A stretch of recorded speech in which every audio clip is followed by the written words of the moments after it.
Rangers have been crying out for a proper centre-back since the departure of Goldson. With Suter and Balogun hit with injury issues and Proper not settling as quick as we hoped, Rangers went out and did some business during the transfer window and signed 22-year-old Rafael Fernandes on loan. However, despite the promising capture from Rangers, a twist surrounding the young centre-back has emerged. We will look into this in today's video, whilst also discussing all the latest Rangers news from the last 24 hours. There is so much to discuss in today's video, so as always, make sure you hit the like button and subscribe to the channel for daily Rangers content. But first, Philippe Clement has revealed the reason Rangers didn't bring Lyall Cameron to the club in January was purely financial. The talented midfielder has signed a pre-contract with the Ibrox club. He will join from Scottish Premiership side Dundee in the summer. Clement admitted that Rangers wanted more signings in the winter window, with Rafael Fernandes the only arrival on loan from Lyall. However, it was not possible to draft Cameron, 22, in before the summer. "I'm very happy that he comes," the 50-year-old said. "It's next season. It's part of our plans that we have with the club to develop young Scottish players, or to get young Scottish players with potential, to give them chances also." Lyall did already a lot of good things in Dundee. I think he scored 18 or 19 goals already in 83 games for Dundee, so that's almost 1 out of 4. So those are really good stats. He has the right mentality. He really wants to come to the club. We had several talks about how I see him playing and what he could do for the team, so we're really happy that he can come next season. You don't need to know everything. We had enough talks with him that he understands what Rangers is, and of course Scottish players know it more. But you need to live the building. You need to live the club also to know things. It's different. Like for Connor Barron, it was also different to come here and to play. But he knew also really well what this club is about. We're looking for that kind of character also. Not only good players, but also players who can cope with what it is to be a Rangers player and to have the right mentality. And Lyall showed that in the talks. Asked directly why the club didn't try to push through the deal before the end of the recent transfer window, the Belgian replied, "At the end, that's a financial decision, of course." Now, in a huge Rafael Fernandes twist, Philippe Clement has explained why January signing Rafael Fernandes didn't make Rangers' latest Europa League squad.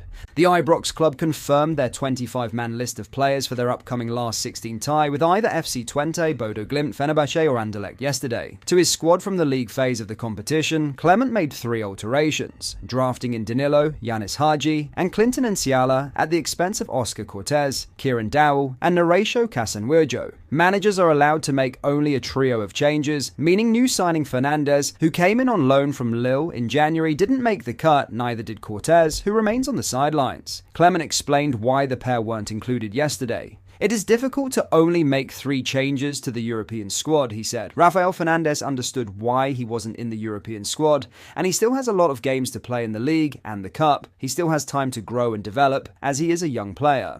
There have been different injuries with Cortez throughout this time, so I hope for him that he won't have as many problems going forward.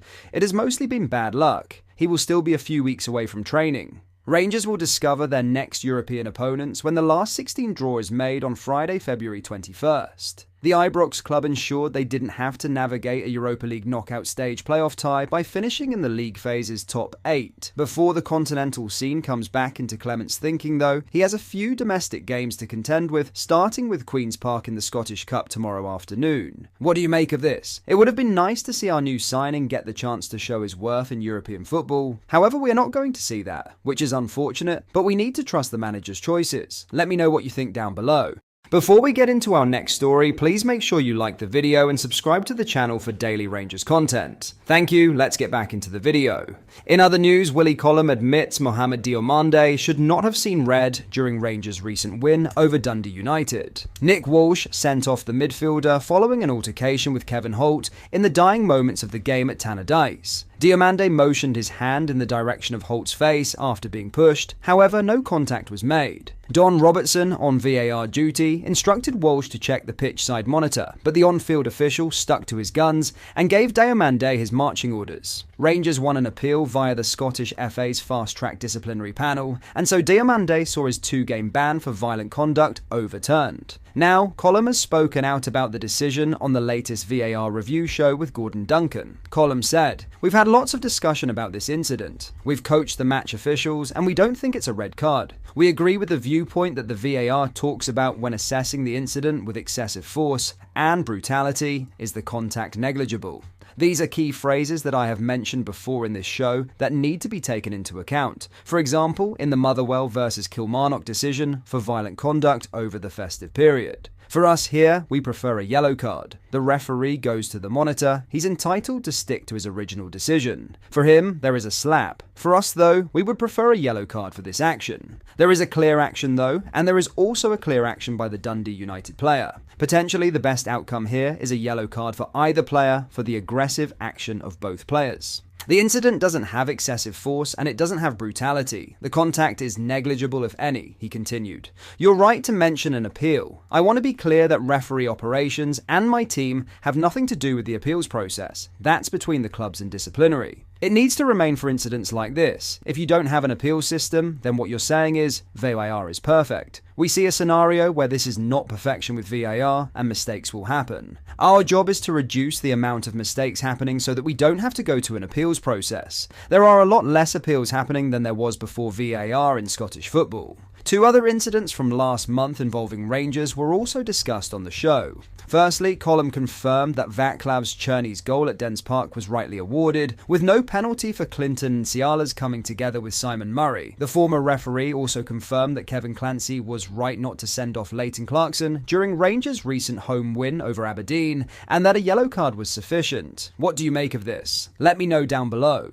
Finally, Rangers manager Philippe Clement has provided an injury update on his squad as they prepare to host Queen's Park at Ibrox in the Scottish Cup this weekend. Danilo is set to return to training next week, while defensive duo Dujon Sterling and Leon Balogun will follow suit the week after.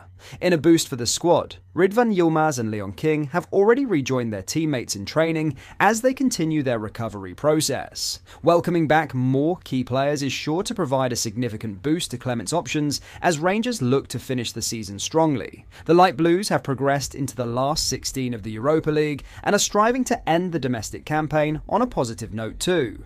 Oscar Cortez will still be a few weeks, said Clement. We have a few ones who will come back short term, so like I said, Danilo will be back normally next week. I expect a week after Dujon Sterling and Leon Balogun to be back. Ridvan is back already in training. Leon King is also back in training after his conclusion. And the others, it's a little bit longer. I don't want to put 1 week on it because I don't want to force my medical staff into a corner. Definitely some positive news here. It's good to see some of the lads will be returning soon.